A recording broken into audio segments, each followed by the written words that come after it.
Hello students, how are you? Сәлеметсіздер ме оқушылар, қалдарыңыз қалай? Бүгін біз English Plus Grade 5 Students Book кітабындағы 65-ші беттегі бірінші және екінші, үшінші жаттығуларды орындайтын боламыз. Тақырып Celebrations and Special Days деп аталады. Мерекелер және арнайы күндер деген. So let's do exercise number 1. Бірінші жаттығуды орындайық оқушылар. Бұл жерде берілгені Find 9 words in the snail. Then choose words to complete the sentence. Яғни мына жерде ұлу тұр. Сол ұлудың ішіндегі 9 сөзді тап дейді. Және де астында тұрған сөйлемдерді осы ұлудың ішіндегі керекті сөздерді тауып, соларды толықтырып жазуымыз қажет.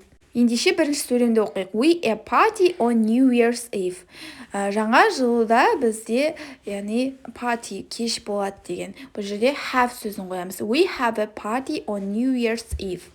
Екінші, at carnivals in Brazil, people dance samba. Бразилиядағы карнавалда адамдар самба билейді дейді. Яғни dance сөзін қоямыз. Үшінші, people get presents at Christmas in my country. Менің елімде, яғни Рождествода адамдар сыйлықтар алады дейді. The next, келесі, төртінші бізде in the USA they celebrate Thanksgiving in November. Бұл жерге celebrate сөзін қоямыз, яғни тойлау. Америкада, яғни Америка құрама штаттарында адамдар Thanksgiving, яғни алғыс айту күнін қараша айында тойлайды дейді. Соңғысы бізде бесінші My family sing happy birthday to me on my birthday.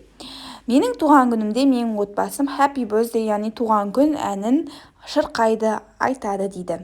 Exercise number 2. Find 5 months and 4 seasons in the puzzle, then put them in correct list.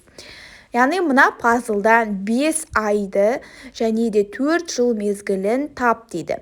Және де олардың дұрысын астына жазуымыз қажет. Мінекей мен сіздерге дұрыс жауаптарын көрсетіп қойдым. Бұл жерде біз 4 мезгіл, яғни қарап тұрсаңыздар spring, summer, winter және де autumn. 4 жыл мезгілі және де 5 ай. Бұл жерде March белгіленген бірінші, одан кейін May, мамыр, January, қаңтар, September, қыркүйек, November, қараша айлары бізде пазлда жасырынған екен. Exercise number 3. Unscramble the months and complete the circle, then write the seasons. Бұл жерде көріп тұрғандарыңыздай 4 жыл мезгілі және де айлар көрсетіп тұр. Бұл жерде айлардың атын дұрыстап жазуымыз қажет және де 4 жыл мезгілін жазуымыз қажет. Бірінші бізде A суретінде ол бізде қыс мезгілі, бұл жерде winter деп жазамыз. B, екінші бізде ол spring, яғни көктем жыл мезгілін көрсетіп тұр. Келесі C, ол бізде күн жарқырап, күн ыстық кез, яғни summer, жаз мезгілі. Соңғысы D бізде ол autumn, яғни күз мезгілі. Енді бұл жерде бірінші және екінші, үшінші, төртінші нөмірлермен көрсетілген, бұл жерде айлардың аты жасырылуы тұр. Сол айлардың аттарын біз жазуымыз қажет. Бірінші бізде қарайық жыл ай атауларын, яғни бірінші бізде January, February, March деп келген.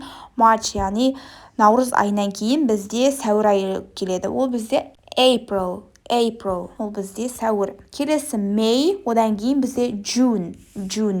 Одан кейін July жазылған, August, September және үшінші бізде әрине October, қазан айы. Одан кейін November, яғни қараша айы жазылған. Одан кейін бізде соңғы ай, ол бізде December болады.